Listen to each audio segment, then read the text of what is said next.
जायफोरा बेहाय इनभल्भ दङ बुनायाव बेवहाय माखासे साख्रिआवलाफोरबो दं बिसोरखौ सासपेन्ड खालामनांगौ एनि हाउ ओमफ्राय आंनो प्रटेक्शन नांगौ आंहा गथ' सासे दं न'खराव रावबो गैया आंहाबो न'आव थानायनो बहुत गिलुं गिलुं मोनबाय माबोरै थाबावनो आंनि न'आवनो फैनानै बिदि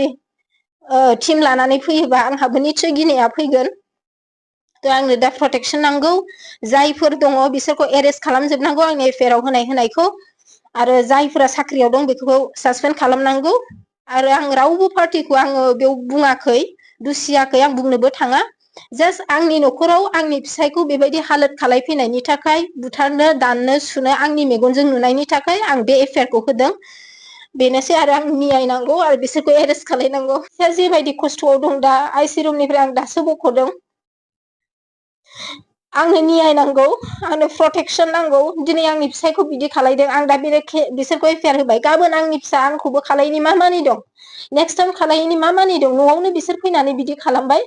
थ' आंनो नियाय नांगौ आं सरकारनिफ्राय बेखौनो लुगैयो दा